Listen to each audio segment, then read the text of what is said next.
High বন্ধুরা, শুভ সকাল। কেমন আছে সবাই? আশা করছি সকলে অনেক বেশি ভালো আছে। আমরাও না বেশ ভালো আছি। আর সকালবেলা প্রথম কাজ হচ্ছে আমার মুরগিদেরকে খেতে দেয়া। আর সেটাই প্রথমে খেতে দিয়ে দিলাম, তারপরে চলে আসলাম পুকুরের দিকে।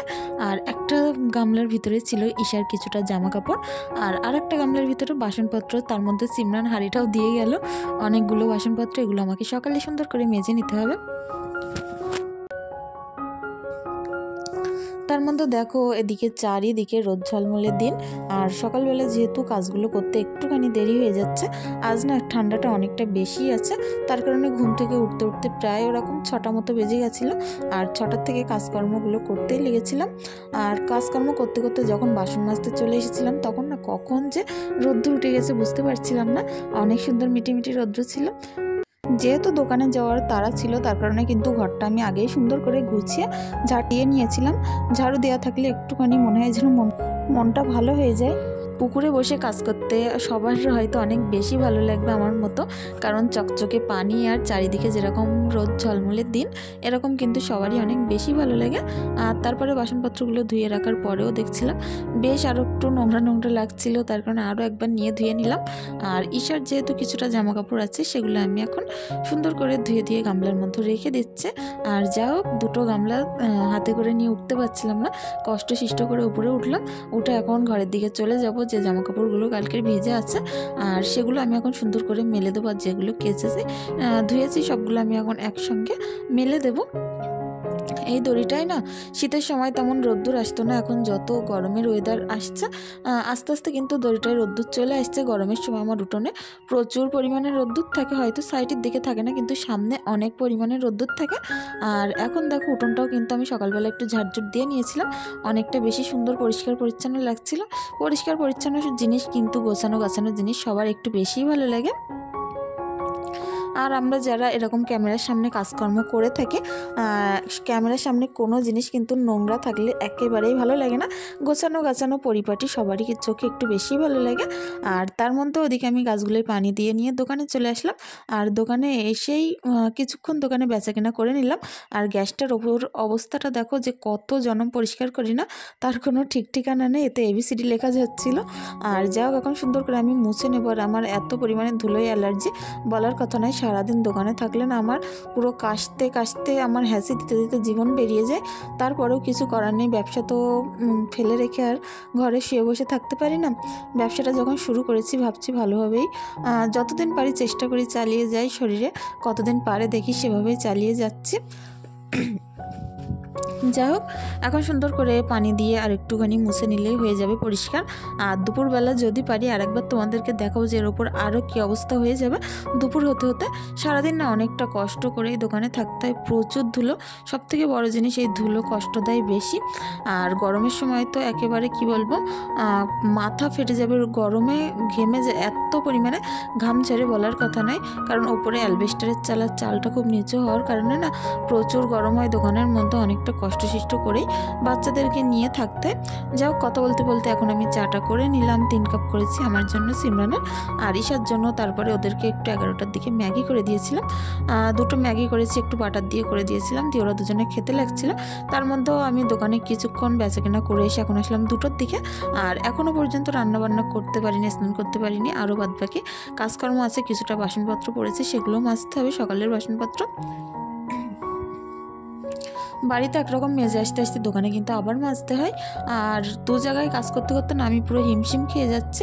আর আজ করব ভাবছি, যেহেতু বাড়িতে কোনো সবজি কিংবা মাছ ছিল ফ্রিজে অল্প একটুখানি, কিন্তু সবজি ছিল না, তার কারণে ভাবলাম ডিম আলু করি আর একটুখানি ডাল করি। ডাল আর ডিম আলু আমার হাজব্যান্ডের অনেক পছন্দ।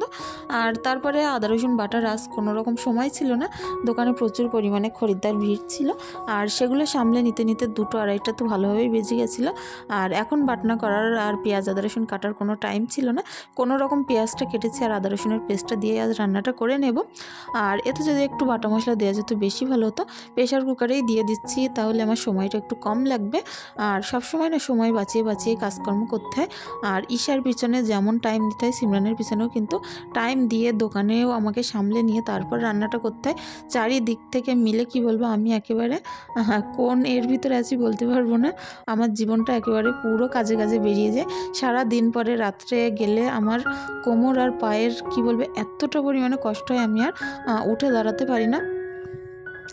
আর রান্না টান্নাগুলো তো যেমন দাঁড়িয়ে করতে হয়, সারাদিন দোকানে মালও দিতে হয় দাঁড়িয়ে দাঁড়িয়ে, বসে আর কখনোই প্লেস পায় না। আর তার মধ্যে ইশাকে কোলে নিয়ে তো সব সময় হাঁটতে হয়, ছুটতে হয়, ঘুরতে হয়, এমনভাবে আমার দিনকালগুলো কাটতে থাকে।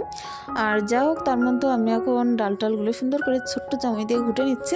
দোকানে যেহেতু আমার কোনো ডাল ঘুটনি টুটনি কিচ্ছু ছিল না, তার কারণে এইভাবে ছোট্ট চামচ দিয়ে ঘুটে নিয়ে ডালের ভিতরে একটুখানি পানি দিয়ে দিলাম, ডালটা কিন্তু ফোড়ন দিয়ে দেবো।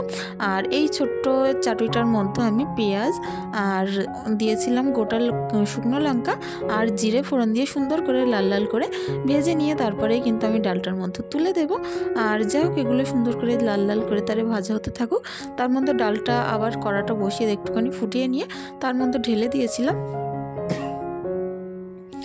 আর তার মধ্যে এদিকে আমি এখন ডিমগুলো, যেহেতু 4টে ডিম সিদ্ধ বসিয়েছিলাম, আমি সিমরান দুজনের 2টো খাবো আর ঈশা একটা খাবে 3টে। আর আমার হাজব্যান্ড যেহেতু বাড়িতে খাবে না, ও কিন্তু হোটেল থেকে খেয়ে আসবে, তার কারণে একটা ডিম থেকে যাবে, রাত্রে ওকে দিয়ে দেবো। আর রাত্রে যেহেতু রুটি করবো আর ডিম আর লাগবে না, তার কারণে 4টেই নিয়েছে।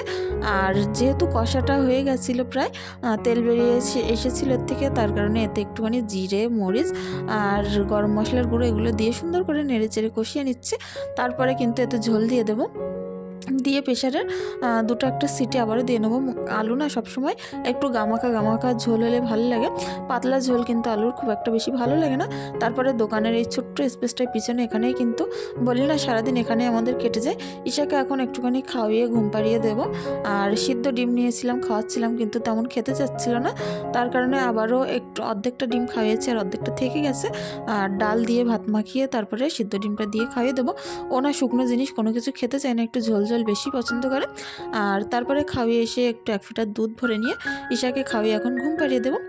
আর বন্ধুরা, আজকের ভিডিওতেও বলছি, তোমরা যে যেখান থেকে দেখছো, প্লিজ যদি তোমাদের ভিডিওটি ভালো লেগে থাকে অবশ্যই চ্যানেলটি সাবস্ক্রাইব করে পাশে থাকতে পারো।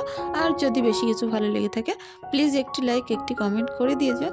অনেক কষ্ট করে সারাদিন এই কাজকর্মগুলো একটু একটু করে তোমাদের সাথে শেয়ার করার চেষ্টা করি, যাতে আমার দেখে তোমরা কিছু শিখতে পারো। তোমাদের কমেন্টের থেকে আমি যেন কিছু শিখতে পারি, এর থেকে বড় পাও আমার কাছে হয়তো আর কিছুই হতে পারে না। আর অনেক বন্ধুরা আছো যারা কমেন্ট করেছো যে তোমাদের চ্যানেল থেকে ঘুরে আসার জন্য, একটু বন্ধু হওয়ার জন্য। অবশ্যই হব, কেন হব না? এই প্ল্যাটফর্মে থেকে সবারই কিন্তু সবার সাহায্যের দরকার। আর তারপরে আমি এখন 3টের সময় দোকানগুলো বন্ধ করে নেব, তার কারণে ঈশার গাড়িটা বাইরে ছিল, তুলে নিলাম দোকানের মালপত্রগুলো বাইরে থেকে একটা একটা করে তুলে তুলে নিয়ে আসছিলাম। দোকানের পাল্লাগুলো বন্ধ করে খেতে বসবো। সকালে যেহেতু চা ছাড়া আমি কিচ্ছু খাই না, খাওয়ার সময় পাই না। এখন প্রচণ্ড পরিমাণে 3টের সময় খিদে পেয়ে গেছিলো, ভাবছিলাম কখন 2টো ভাত খাবো। খেয়ে দিয়ে নিয়ে সন্ধ্যাবেলা বাজারে গেছিলাম একটু, বাজার থেকে ঘুরে এসে একটা র্যাক কিনেছি। আগের দিন বললাম না আমার র্যাকের অবস্থাটা অনেকটা খারাপ, পুরো ভেঙে চুরে গেছে, তার কারণে একটা র্যাক কিনে এনেছি। ইন্ডাকশনে ওদিকে আমি ভাতটা বসিয়ে দিয়েছিলাম, আর র্যাকের স্পেসটা একটু ছোট ছোট ছিল, কিন্তু বেশ ভালোই ছিল, আর স্টিলের তো বেশ ভালোই চকচক করছিল। দোকানদার বলেই দিয়েছে এটা থেকে কোনো জং টং পড়ার কোনো ভয় নেই, একেবারে এরকমই থাকবে। যাই হোক, ব্যবহার করে দেখা যাক কেমন হয়েছে, অবশ্যই কমেন্টের মাধ্যমে জানিও। যেমন সামর্থ্য তেমন ছোটোখাটোর ভিতরে একটা কিনে নিয়ে এসেছি। আর অনেক বড় বড় র্যাক ছিল, কিন্তু আমার সেরকম কোনো বাজেট ছিল না, তার কারণে ছোট্ট একটা র্যাক। আর এই দেখো একটা স্টিলের একটা ছাঁকনি কিনে এনেছি। আমার ছাঁকনিটা যেহেতু পুকুরের ভিতরে পড়ে গেছে ধুতে ধুতে, আর ছাঁকনিটা আমি খুঁজে পাচ্ছি না, তার কারণে চা ছাঁকতে না প্রচুর অসুবিধা হচ্ছে, বড় ছাঁকনি দিয়ে চা ছাঁকতে হচ্ছিল। এই ছোট্ট ছাঁকনিটা কিনে নিয়ে আসলাম। আর 2টো ঝুড়ি কিনেছি, সে দুটো তোমাদের সাথে শেয়ার করছি। ছোট্ট ছোট্ট কিউট 2টো ঝুড়ি কিনেছি। আর যাই হোক, বাড়িতে থাকলে এগুলো আমার লাগবে, দোকানে তো আছে, আর বাড়িতে তো কোনো রকম ঝুড়ি টুড়ি আমার তেমন নেই, বাড়িতে এগুলো ব্যবহার করব। আর তার মধ্যে ভাতটা ওদিকে আমার উতলে গেছিলো প্রায়, সেই ভাতটার উপরে একটুখানি চাপা দিয়ে দিলাম। আর তার মধ্যে ঈশা সমস্ত খাট ক্রিম ভর্তি করে ফেলেছিল, আর সেগুলো নিয়ে একটা একটা করে ড্রেসিং টেবিলের সামনে রেখে দিলাম। দোকান থেকে অনেকটা জিনিসপত্র নিয়ে এসেছিলাম, সেগুলো একটা একটা করে আমি এখন টেবিলের মধ্যে বের করে নেব। আর যাও বন্ধুরা, আজকের ভিডিওটিও যদি তোমাদের কিছু ভালো লেগে থাকে প্লিজ চ্যানেলটি সাবস্ক্রাইব করে পাশে থেকো। আর যারা আগে থাকতে আমার চ্যানেলটি সাবস্ক্রাইব করে রেখেছো তাদেরকে তো অসংখ্য ধন্যবাদ। আর এগুলো ছিল ঈশার খাবার, তার মধ্যে একটু আমার জন্য 3টে 4টে একটা পতঞ্জলির শ্যাম্পু ছিল, সেগুলো আমার অনেক বেশি পছন্দ। আর ঈশার জন্য অনেকগুলো লজেন্সও ছিল, সেগুলো সব বের করে নিয়েছি। একটু বিরিয়ানি পাশের বাড়ি থেকে করেছিল, ঈশার জন্য এক টিফিন বক্স দিয়ে গেছিলো, ঈশাকে খাইয়েছিলাম সিমরানের জন্য, ওগুলো রেখে দিয়েছি, রাত্রে সিমরানেরও হয়ে যাবে। আর পুরনো র্যাকটা আমি এখন বাদ দিয়ে নতুন র্যাকটাই সুন্দর করে লাগিয়ে নিচ্ছি দেয়ালে। সিমরান আর আমি সেট করে লাগিয়ে নিয়ে একের পর এক বাসনপত্রগুলো সুন্দর করে গুছিয়ে উপুর করে দেবো।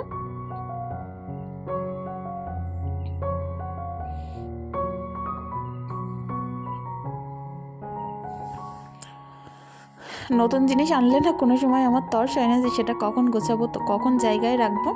আর এভাবেই সব কিছু সুন্দর করে মনের মতো করে গুছিয়ে নিচ্ছিলাম।